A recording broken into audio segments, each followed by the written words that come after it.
introduce you now Stag Hill. Stag Hill is the location of what had been the Queen's Council camp, Camp Man.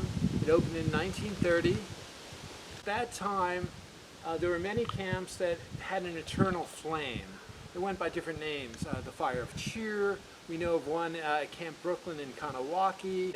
When they moved to TMR, Shashuga still kept the light glowing and built a pavilion.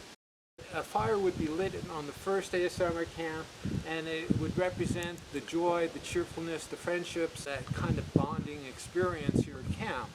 And then on the last day of camp, it would be extinguished, and the spirit of cheerfulness would be brought back home. And then in 1936, Swanakee decided that there should be an everlasting fire here at Camp Man. They lit the first fire in 1936. It probably was on this location or somewhere close to here. There was an Indian ceremony coming across Crystal Lake. But over the course of that very summer of 1936, the director and the council executive decided to build something more substantial. This was, you know, a point of pride. They asked one of the scoutmasters, A.G. Jeffrey, was asked to design something. And he was an engineer with Bell Labs, Troop 17 in Elmhurst, Queens. And he came up with this idea. And they sent out a campaign to collect stones. And they thought if everyone contributed stones, it would symbolize this cheerfulness and this cooperation. Frank can point out a couple. I have Pennsylvania, Iowa, Vermont, Utah, New Jersey. There's even one here from Camp Siwanoy. Some foreign countries, Mexico, Chile. Have sent stones, so it's friendship from scouting all over the country and even around the world. This tower is also synonymous with the Order of the Arrow, and we're celebrating the 100th anniversary of the Order of the Arrow in New York City. And one of the projects that we'd like to do is to rehab the tower and bring it back to its original glory by adding the second tier onto the top. So that's a project that we're working on now. What happened was there was an act of vandalism. I know from my vigil ceremony in 1979, everything was here. We had the flame, we had the bust.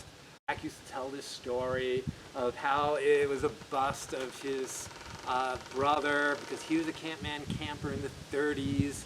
And that when Norman Rockwell came to TMR, he carved a bust of Jack's brother. Well, there's no known sculpture by Norman Rockwell. And Norman Rockwell never did come here. But Jack told great stories. Oh, absolutely great stories. But with every great story, there's a kernel of truth. Because the original bust was very much like the bust on the cover of the Boy Scout Handbook in 1936. And that profile was done by Norman Rockwell.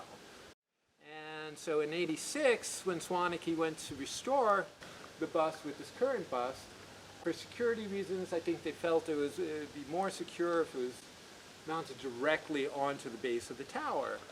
But really, the whole point of the tower is to host an eternal flame. That's part of the reason why this whole reunion referred to as Rekindle the Flame. This is part of it. Rekindling the flame also is a metaphor for us not being able to see each other.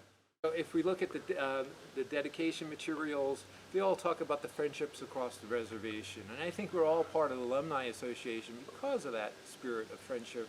You know, folks are watching this from all over the country, and we want your spirit to be here also. That's why we want to bring the spirit flame back and add the second tier back on and get the eternal flame lit again. So. The bigger project is also landscape improvements. You know, you're looking at the tower now, but it's really a history of the whole Stag Hill. And there had been a large building called Stag Hall, and this was built in reference to that hall, that it was on center, and then as you exited the hall, it cascaded down, you had the tower, and then you walked down the path, and then you had, what's quite interesting is a bronze stag. Where did the bronze stag come from? It actually comes from something that predates FDR and TMR and goes back to George Van Allen who had this property prior to 1916. And he had this club called the Sullivan County Turtle Club, and there was a bunch of wealthy printers and lithographers, and they would come here for a week to drink, Enjoy. hunt. And so it was a rich man's clubhouse, and then they got this Elks Club bronze elk, just like the one on Queens Boulevard. It sat actually just about here initially in front of Stag Hall, and then when this was built, they decided to locate the Tower of Friendship here, and the stag was then turned around to face the lake, and it existed until the mid-40s. We don't know really what happened, but we have photos through the 40s of it. And so this landscape is a series of levels, and then if you know the site, it cascades right into Crystal Lake, and this beautiful relationship tying the lake, the landscape, the tower, and what had been Stag Hall behind us. Is that we do now have the lodge house.